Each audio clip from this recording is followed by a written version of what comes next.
Hello, everybody, and welcome to a very special episode of Messi and Co., where we will be previewing the much anticipated second leg of the Concacaf Champions Cup quarterfinal, Inter Miami versus Monterrey. And I am joined, as always, by my sensational co host, Gian, who very nicely took the reins for the preview last Friday against Colorado. But I am back now, and we have a very, very exciting episode and lots to talk about. How are you, Gian? Good, good. You're gonna make me blush. Last time you said I was amazing. Now you say I'm sensational. Sensational. I know. I'm going to keep My giving goodness. new ones. No, I'm excited. What comes next week? My goodness. But yeah, I'm excited and I'm happy you're back. Obviously, I mentioned in our pregame that you were not available, but that you were going to be back soon. And glad to have you back as well. And yeah, we're excited to talk about a really important game, the most important game in Inter Miami history, and really just talk about like what we can expect, some of the drama that has been kind of preceding this game, and then talk about what we can expect at least from like a strategy perspective, give our formations, give all our predictions, but just I think an exciting episode in front of us right now. So excited to start talking about it. Oh no, it's really exciting. Yeah, I was sick on Friday, unfortunately, but you held down the fort as always and did a great job. Yeah, wow, we have so much to talk about, but where I think we should start is with the namesake of the show and the name on everybody's lips, which is recapping the return of the one and only Lionel Messi back from injury after almost a month, I think, or maybe even a little over a month, with his hamstring sidelined for three MLS games. Obviously, had to come out during the beginning of the second half against Nashville when we were in the round of 16. But he finally made his much anticipated return, playing the whole second half of the game Saturday, where it was a 2-2 draw against Colorado Rapids. And obviously, we were a little disappointed that it was a draw. I think that, Inter Miami have had some tough luck as it comes to injuries and, being able to make maybe the right substitutions, but injuries have kind of derailed that. But on a more positive note, Messi looked back and better than ever, and I must say he gave us a little bit of everything. We were joking around because usually Gian and I break up who's doing the live tweeting for each half of the game when we're there, and Gian tweeted the first half, which was obviously kind of quiet, nothing crazy happened. Colorado scored in the end of the half, but the second half, when I was tweeting it, basically everything happened, and we saw two goals. We saw a Messi goal. We saw him creating a chance. We saw him slide tackle defensively, do basically everything. And it was a pretty fun game to watch, wouldn't you say? I thought it was very fun to watch. It was nice to see, I think, that lineup at the beginning, even though, like as you said, it was a bit slower on the news side of it and the plays and that sort of thing. But I thought it was pretty cool to see some other guys get chances. I think that Tata Martino did a really good job, at least of until what happened at the end, where he was able to kind of rest a majority of the players and then still bring in guys Yeah. like Busquets and Messi and have them gain minutes so that to make sure that they're going into Wednesday night with rhythm. And it just kind of stinks because I think the conversation would have been a lot different had we not had that mental breakdown at the end to not just put the ball or the game away with 3 minutes left and push up high, have all the players on the other side of the field on a strong attack, leaving nobody behind and having that counter, kind of just messed that whole game up. And what the conversations that would have been had after, because that would have been a masterpiece. Rest your players, come out with a win. Messi's ready to roll Wednesday. But what we saw from Messi, at least for the positive side, is that he hasn't missed a beat. Yeah, He he looks went into really that good. game, went right in there, scored a goal, was part of multiple plays. Basically, it seems like almost part of every play. We saw that Yeah. he looked good physically, running a lot, even going back on defense and Yeah. slide tackling. That was really cool to see. You don't Yeah. typically see that from Messi. So yeah, if you were worried about Messi being in shape and ready for Wednesday, that is no longer anything that you have to worry about after what we saw this weekend from Messi. He is ready, set to go, and I think that we're going to see a monster game from him. Yeah, agreed. That was certainly the silver lining, is he looked really good. I would say that maybe The not so good parts of the game was that we again had a couple injuries. Leo Campana went down with an injury, a muscle injury, uh, towards the end of the first half, and it's a shame because he's definitely been deserving of minutes, hadn't had many opportunities, and when he finally did have an opportunity, he hurt himself. And then in the second half, Leo Alfonso, who scored a goal, got his debut senior goal, the young Brazilian who's been really, really great, had a bit of a muscle injury with his hamstring. I think he's okay though. He was walking on the field normally after he did interviews and everything. So I think he may be able to play Wednesday. I'm not 100% sure, but I think if he had not felt an injury, he would not have come out. I think Negri would have came out, who played very, very well, but by the end of the game was tired. And, maybe our defensive structure would have looked a little different. Maybe they wouldn't have gotten that counterattack goals. Lots of woulda, coulda, should haves. But Well, just that you mentioned Negri, I think that's also a positive going into yeah, Wednesday he night played is that great. you've got depth also. Should anything, Yeah. should there be any injuries or maybe just Or if you need Jordi Alba to push ahead. Yeah.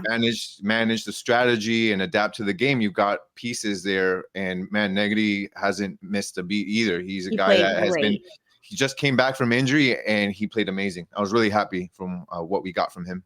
Agreed. 100% agree. And we're obviously, like we said, in a little going to get into the on the field, what we expect prediction wise, but there's some off the field drama and conversation that we need to talk about that I think is going to make a pretty big difference in the game and in the emotions and the overall kind of situation this team sees itself in.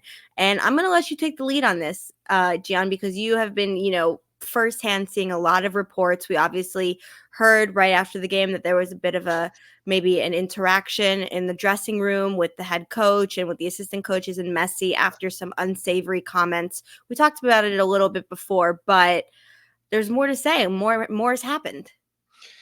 Yeah, I think it's a lot of stuff coming from Monterrey. Even before the first minute of the game was even played in the first leg here in Miami, there was already a lot of talk coming out of that side. And it seems like they're trying to gain some sort of a competitive advantage outside of the field with kind of getting into the mental state of the referees and in Concacaf, and already planting these ideas that there could be outside things that influence the game and not just the playing on the field. Yeah. So that's kind of not something you want to see. I think it's just a lot of mental games. Coach Dan Ortiz from Monterrey, again, before the game was even played, sat down on in an interview and started talking about how he had the superior team over Inter Miami, and that basically one of the ways that he could see where they might lose or might be maybe see some adversity would be because Messi tends to see a favorable whistle in his perspective, and he said that he realizes that CONCACAF and MLS is a business, and then that could very much influence the game going into Miami, and that's something that didn't sit well with Messi at all. And we tend to maybe sometimes wonder, are guys like Messi, Suarez, Tata Martino, are they getting wind of these things? And the answer is yes, they do get it. They might not be on social media all the time, but people talk. They have their inner circles. People will deliver those messages and let them know. And we know that, again, Messi did get wind of this. And when the game finished on Wednesday, Messi went onto the field. He had some words for the referees. He had some words for Tano Ortiz, the coach from Monterrey, and things got a little bit heated there. Apparently, also, and I'm going to say this more on a level of this is reportedly what happened. We don't know. Yeah. Sometimes things get over dramatized. Over dramatized. Yeah. But it said that supposedly Jordi Alba grabbed the president of Monterrey in one of those scuffles by the back of the neck. Yeah. Which seems a little hard to believe, to be completely which seems honest. hard to believe. And then you have it's all over the Mexican outlets, especially the ones that are very much in favor of Monterrey, where they're just over expanding this and trying to make it the biggest deal. That's all they talk about. Then another interesting thing came out Nico Sanchez, the assistant coach of Monterrey, there was an audio leaked by Yeah. him, which was funny because he said he later came out with a apology video saying that he didn't know it was going to be leaked.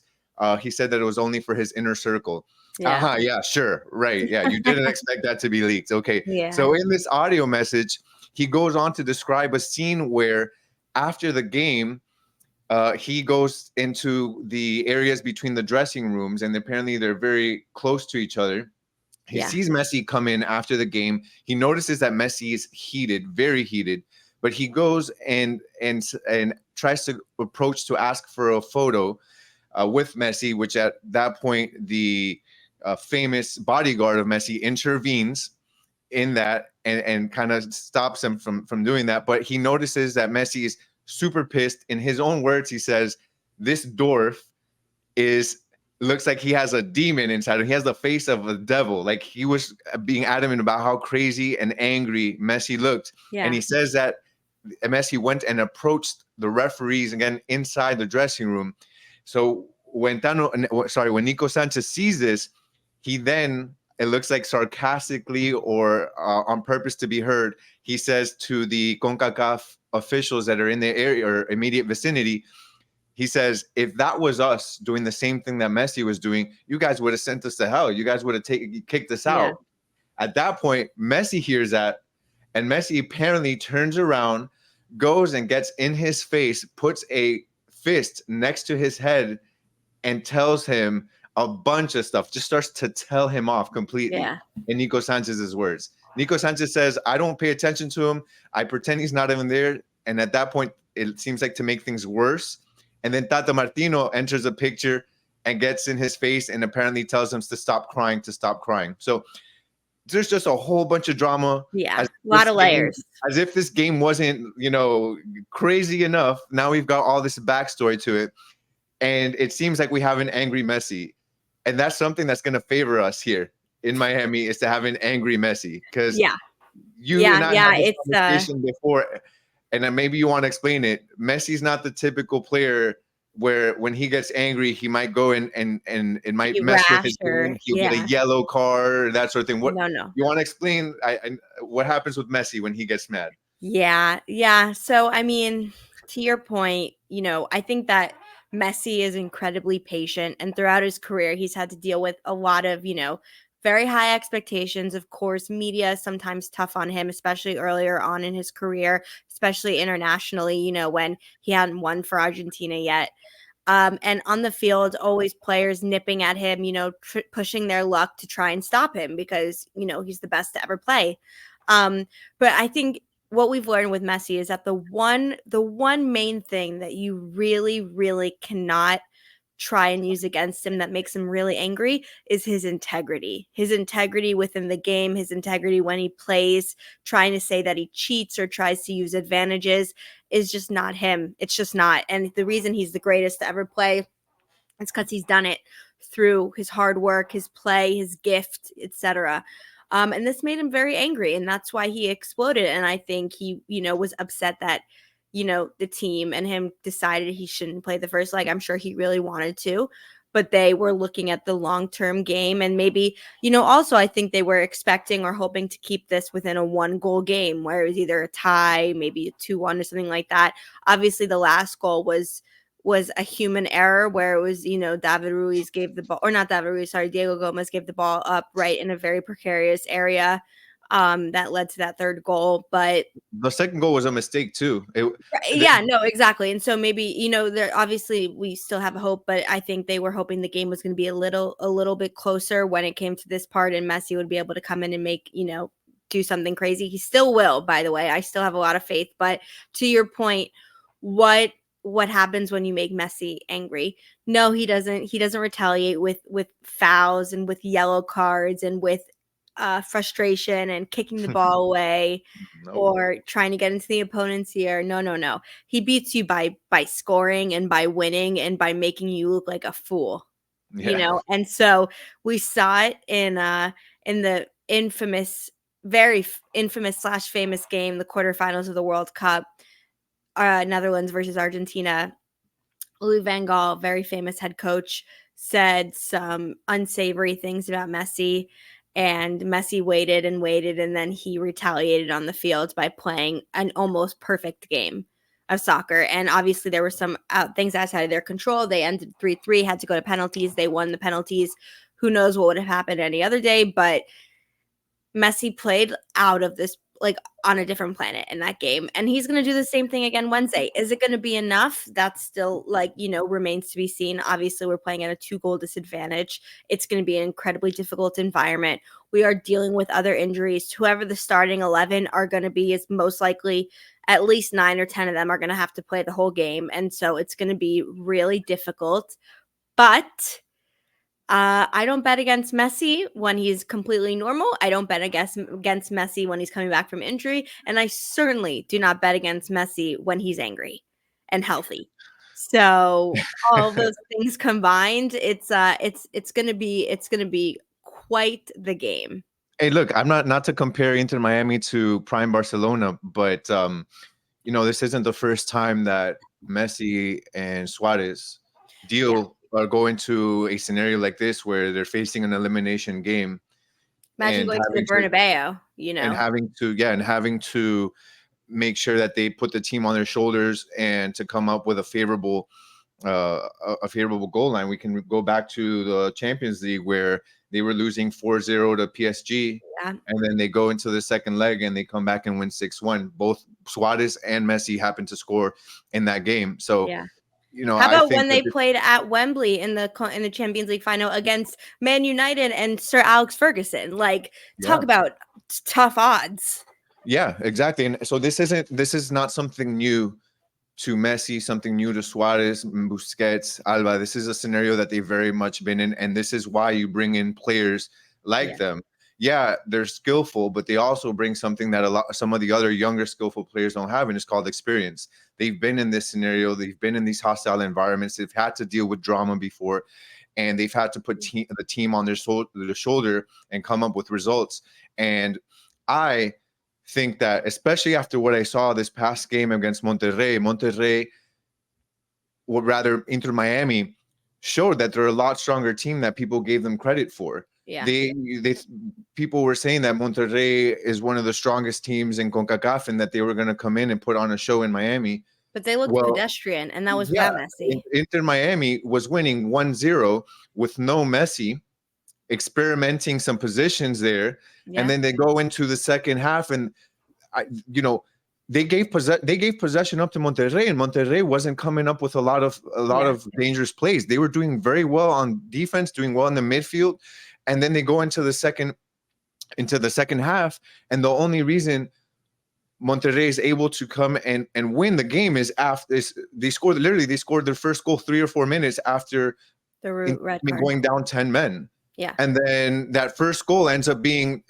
a mistake where Busquets doesn't see a ball off of a set piece.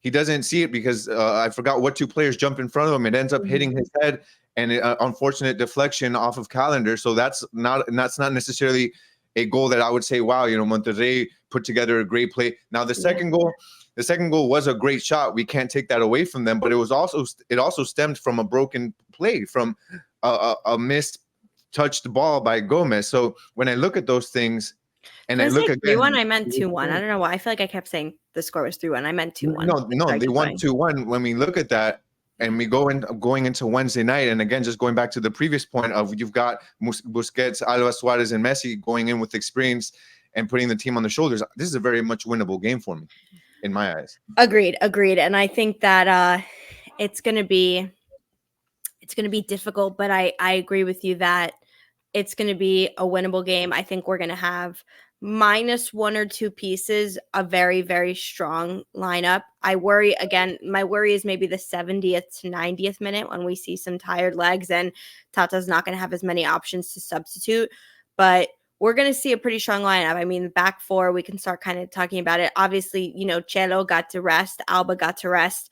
Aviles played 60 minutes and he didn't even play center back. Freire got to rest, etc. So we're going to see, I think, our strongest back four, which is going to be Chelo, Freire, Aviles, and Alba. Front three. Now we're starting to.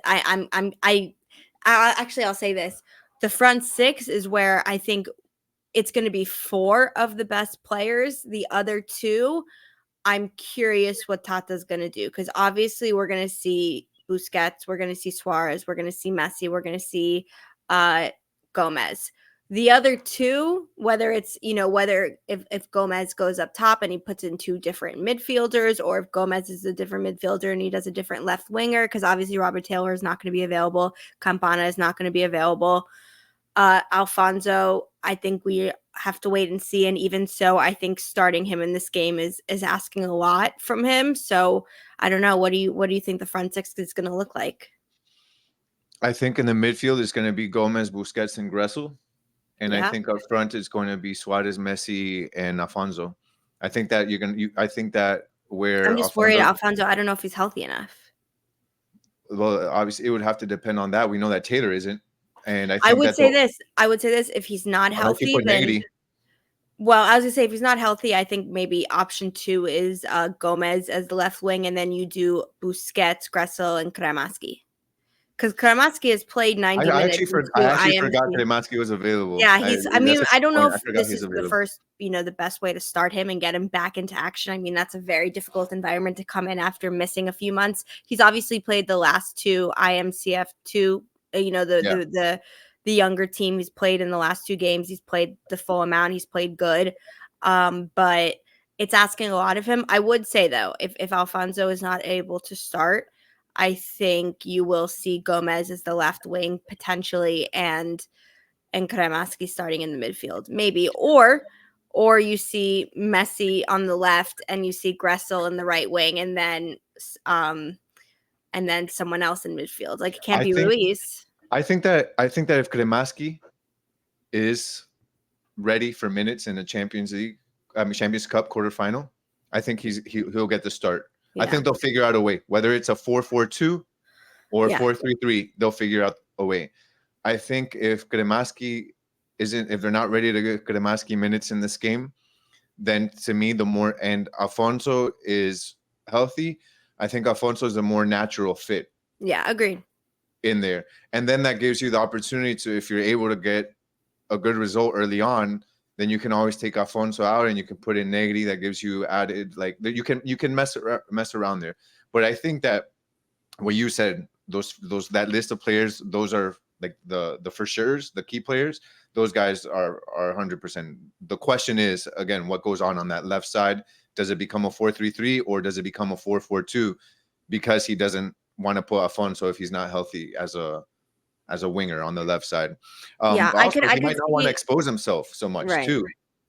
Yeah, I mean, I could see this. Look, if Alfonso's not healthy and they're worried about starting Kramaski, they want to bring him in the 60th minute. It could be a 4-4-2. It could be Negri at left back, and then above him, Alba,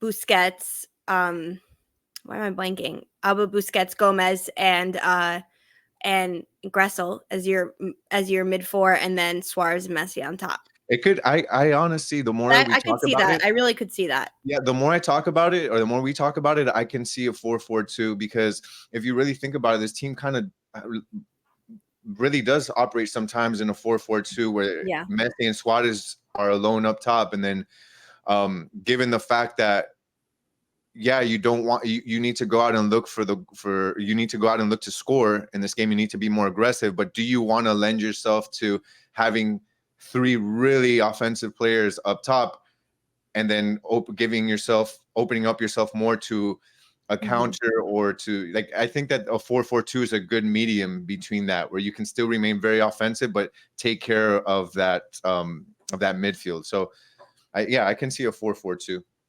Yeah, I mean, I think we're on the right track, though. I think, like you said, it depends on Alfonso's health, and it depends on if Kremaski is fit to start. Those 2 factors, I think, will very much dictate if neither of them can start. I think we're going to see the 4-4-2 where you're going to see Negri and Alba. We're definitely not seeing Borgeling on the wing again.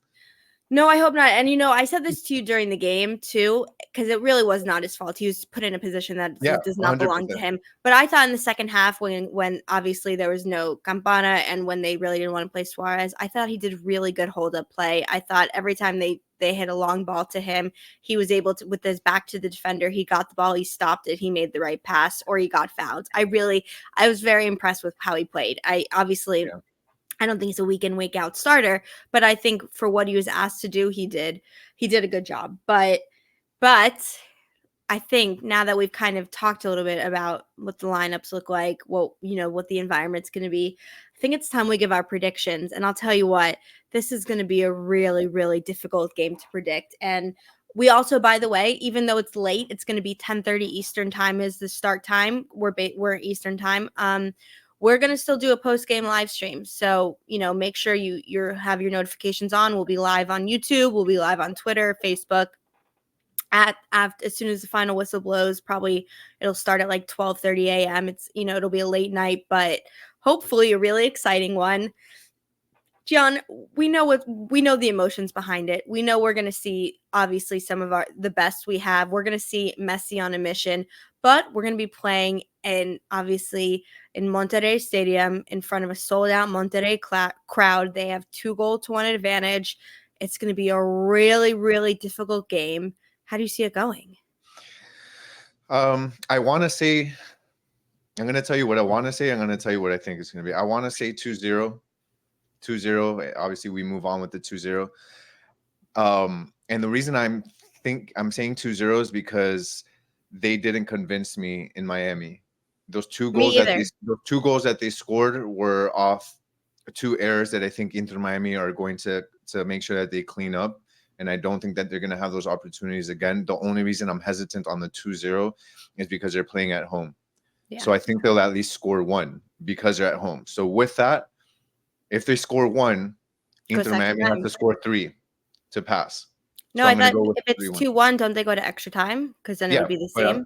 Yeah. Oh, but they would need to score 3 or go to penalties, right? Yeah. So I think Inter Miami scores 3, and I think because Monterrey is at home, they'll get at least that one goal there. So I think it'll be 3-1, and I think Messi's going to score. I think Suarez is going to score.